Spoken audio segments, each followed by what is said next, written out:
Hi, my name's Annie. Welcome to my channel where we talk about all things Taylor Swift, being in your 20s, personal stories, and anything we can find on the internet. So let's get started.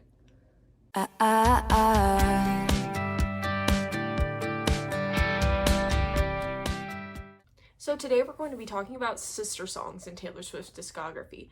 Two songs that have a sort of invisible string tying the two of them together, whether intentional or not. Sister songs are two songs that feel like they could be related in one way or another, like sisters. Yeah. Sometimes they're the same story pretty much, but from two different perspectives, two different viewpoints. Maybe a younger Taylor versus an older Taylor, or Betty and August.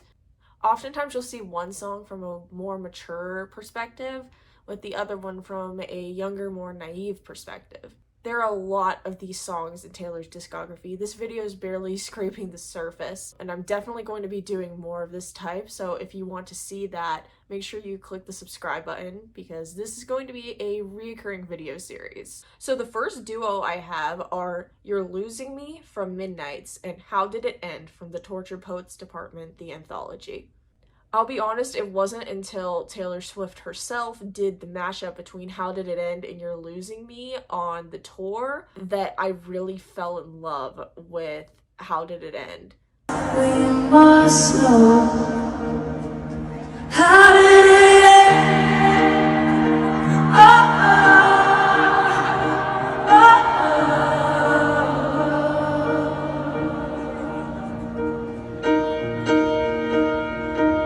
I said, how long could we be a sad song till we went too far gone back to life? That really made that song hit for me, and it honestly makes these two songs confirmed sister songs, because not only do they sonically go together, but the elements of the two songs are similar enough that Taylor Swift, she mashed the two together on stage into a cohesive mashup.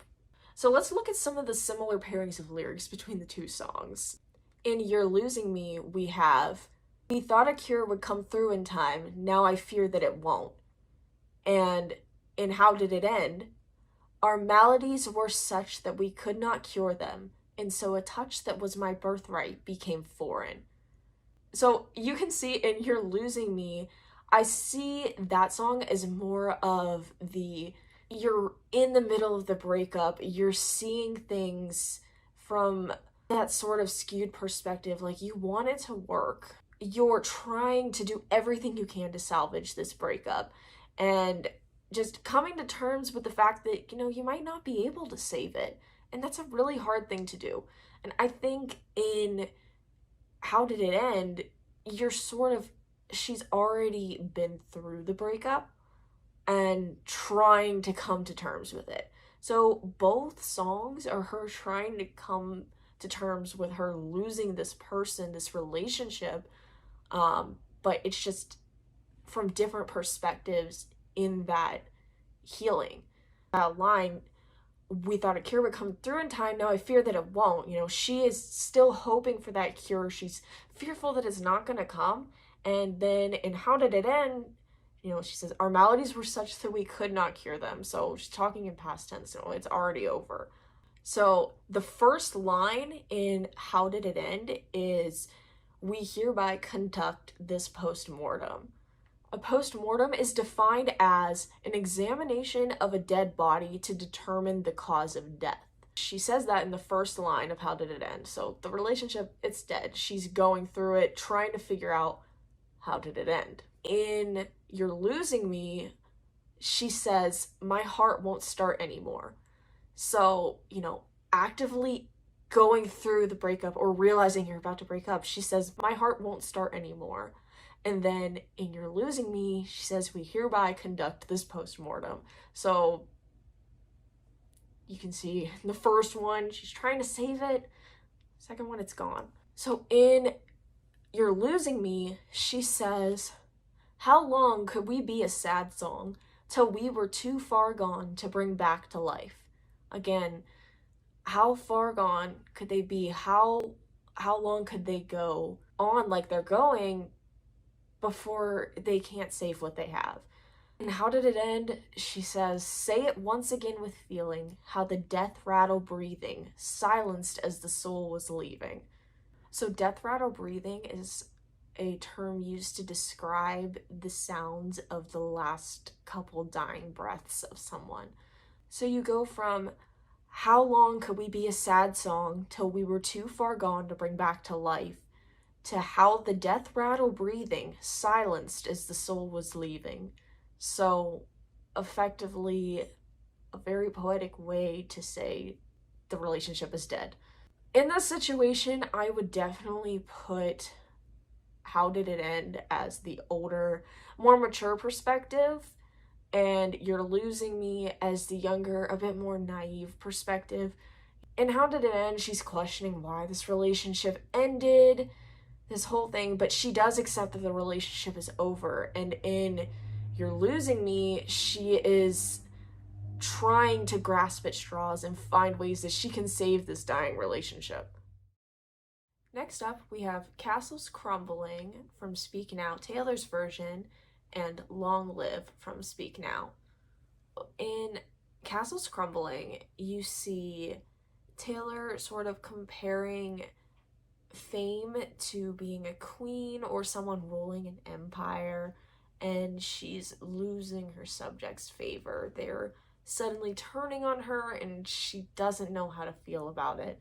It's like a people pleaser's worst nightmare. If you see Miss Americana, you know how Taylor, she's mentioned not knowing what to do. And you spend your whole life chasing that affirmation and praise from other people, and then suddenly they're booing at you. It's not a good feeling, and that's what I see in this song. I thought that they were booing me. For someone who's built their whole belief system on getting people to clap for you, the whole crowd booing is a pretty formative experience. Long Live, on the other hand, is about people cheering you on. It's a really feel-good song. I listened to it a lot the year I graduated college, and it's like one of those graduation songs, like long live, you know? It's a really feel-good song, just kind of about proving the haters wrong and going on despite all of the things that are trying to push you down. I, again, hadn't realized so many parallels between these two songs until I started looking at it for this video. In Castles Crumbling, she says, once I had an empire in a golden age. And in Long Live, she says, it was the end of a decade, but the start of an age. You know, that kind of immediately clues you in when you hear the same word used in both songs, and that kind of like perks my ears, makes me start listening to see what else, you know, there might be sort of similarities between the two. In Castles Crumbling, she says, they used to cheer when they saw my face. Now I fear I have fallen from grace. Conversely, in Long Live, she says, the time we stood with our shaking hands, the crowds and stands went wild. So one side of the coin, you have her thinking about how people used to cheer for her, and now she feels like she's fallen from their graces. And on the other side, you have they're standing with shaking hands, and the crowds in the stands are going wild. You know, the crowds are not really on her side, and the other one, they're really lifting her up and pumping her up. So in Castles Crumbling, we have, and I feel like my castle's crumbling down, and I watch all my bridges burn to the ground.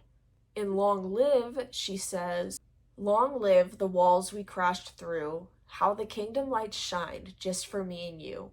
So this one is kind of interesting for me, and it's almost like the same sentence structure. In both of them, at the beginning of the chorus, she is like mentioning the name of the song. So we have, and I feel like my castle's crumbling, and then long live the walls we crashed through, and then, you know, castle's crumbling, something falling down and crashing through is something being broken. Then watch my bridges burn to the ground, and the lights shined for me and you. So then both uses of light in the end. It's kind of weird how they're like mirroring each other so well. I never noticed that. It's kind of cool, and it doesn't seem intentional. It very well could be, but I mean it seems, I don't know, it's cool. So then we have in Long Live, and the cynics were outraged, screaming, "This is absurd." A little sidebar, I didn't realize until Taylor's version came out that she said they were screaming, "This is absurd." I thought that she said they were screaming, "This is our song." I don't know. It made sense to me at the time. Anyways, then in Castles Crumbling, she says, "Now they're screaming at the palace front gates. Used to chant my name. Now they're screaming that they hate me." In both cases, these crowds are screaming. One side, these people, they used to chant for her name, they used to cheer her on, and now they're screaming that they hate her. In Long Live, they are screaming, "This is absurd." The cynics were mad because she was proving them wrong. So in Castles Crumbling, she says, "My foes and friends watch my reign end. I don't know how it could have ended this way." And in Long Live, she says, "'Cause for a moment, a band of thieves in ripped up jeans got to rule the world." So Castles Crumbling, her reign is ending. She doesn't know how it got to this point. In Long Live, for a moment, they get to rule the world. One, their reign is ending, and the other, it's just beginning. I think these two, especially being from the same album, is very interesting. I wonder which came first, because we can't really know in this case. We didn't get Castles Crumbling until much more recent, considering it was a vault track, but we don't know in the actual timeline whether Long Live or Castles Crumbling came first. I hope that Long Live came second. I really hope it's the sister song that helped her not feel like everyone was hating her and feel on top of the world. I hope it didn't come second. Next up, we have The Archer from Lover and Antihero from Midnights. Both of these songs have similar vibes to me, except one is a lot slower in pace and one is a lot more poppy and happy sounding. One of those songs where it sounds like a really fun, happy, upbeat song, but if you listen to the lyrics, you're like, are you okay? That kind of song. The Archer is very introspective, sort of self-loathing lyrics almost, about self-sabotage, as she's reflecting on the way that she is, and almost the way she's unintentionally sabotaging relationships just by how she is. In Antihero, it's got that underlying pop beat kind of lifting it up, but it really is self-criticizing, full of self-judgment, and that feeling of feeling like you're your own worst enemy. So in The Archer, she says, "I never grew up, it's getting so old." In Antihero, she says, "I have this thing where I get older and yet never wiser." It's this sentiment of never feeling like she's grown up, and she's just not getting any wiser from her relationships that she's been in. This sort of feeling of immaturity that's kind of haunting her, and that's kind of like a theme in both songs. In The Archer, she asks, "Who could ever leave me, darling, but who could stay?" And in Antihero, she has a very similar thought, saying, "I wake up screaming from dreaming. One day I'll watch as you're leaving, 'cause you got tired of my scheming." In both of these lyrics, she's wondering if her partner is going to stay with her. And she's saying it in different ways in each one, but that's the underlying thought, who could ever leave me, but who could stay? I wake up screaming from dreaming that I'll watch as you're leaving. So in The Archer, she says, "And I cut off my nose just to spite my face. Then I hate my reflection for years and years." And in Antihero, bringing up her reflection again, she says, "I'll stare directly at the sun, but never in the mirror." So in both of these lyrics, she's doing something that's causing herself harm. She's cutting off her nose to spite her face. So she's doing something to hurt herself and then hating the result of that. So hating her reflection for years and years after she does that. And, you know, she says, I'll stare directly in the sun, but never in the mirror. She'll look directly at something causing her harm by looking at it, and yet she's not going to look at the mirror and face herself and face her own problems. So in The Archer, she says, I wake in the night and pace like a ghost. The room is on fire, invisible smoke. And in Antihero, she says, when my depression works the graveyard shift, all the people I've ghosted stand there in the room. So in The Archer, she's at night, pacing back and forth, and her room is on fire. It's burning down, yet the smoke is invisible. So she knows this room is burning down, but nobody else can see the smoke. No one else can see what she's seeing. In Antihero, you know, she's saying her depression works the graveyard shift. It's keeping her up at night, and she feels like she's seeing all these people that she ghosted standing there in the room with her, feeling haunted by them. In The Archer, she is the ghost, and in Antihero, she's being haunted by the people she's ghosted. Next up, we have Dear John from Speak Now and Would've, Could've, Should've from Midnight's 3 a.m. edition. Dear John is widely speculated to be about Taylor's relationship with John Mayer, which took place when she was 19 and he was 31, which legal, but also yikes. Dear John is told from a very naive and young perspective, a young Taylor telling this story. It's very self-blaming if you listen to it. You know, she's throughout the whole song singing, I should have known. I should have known better. It's almost as if she feels like there's nothing she could have done to prevent this relationship from turning out the way that it did. Like, she tried everything she could and it still turned out the way it did, and she blames herself.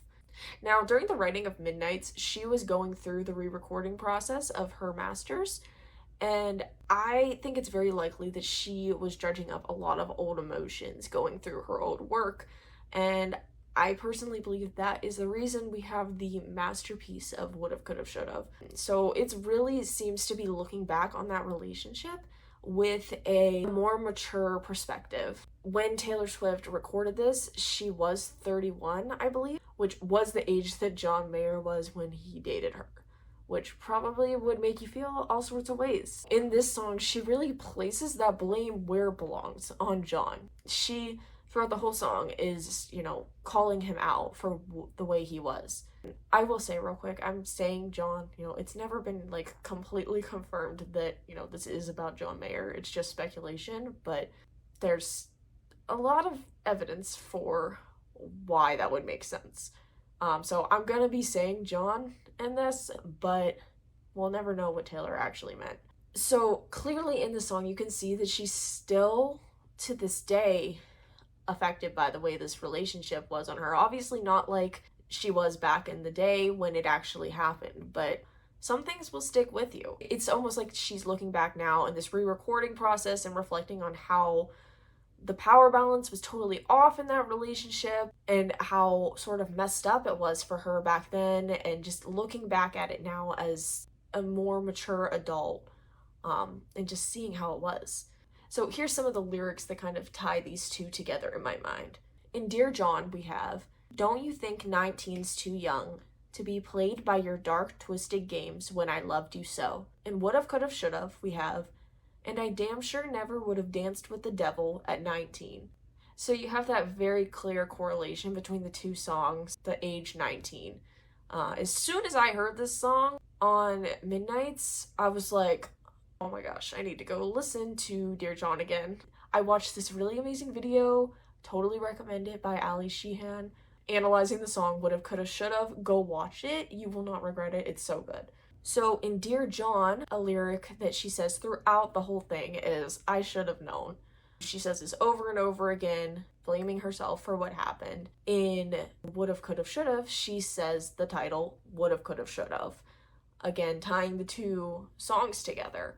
Another lyric in Dear John is, Dear John, I see it all now that you're gone. In Would've, Could've, Should've, she says, if clarity's in death, then why won't this die? So between those two lyrics, it's almost the, how did I know everything at 18 but nothing at 22? She was saying, I see it all now that you're gone, back when she was 19, and yet at 31, she's saying, if there's clarity in death, then why won't this die? Thanks so much for joining me to analyze these sister songs. Drop in the comments which songs you think are sister songs in Taylor's discography. Make sure you hit that subscribe button because I plan on doing many more videos of this type, looking into more sister songs, because I know there are plenty more on my list that I have not dived into yet. I will see you next time. Thanks for watching. Bye.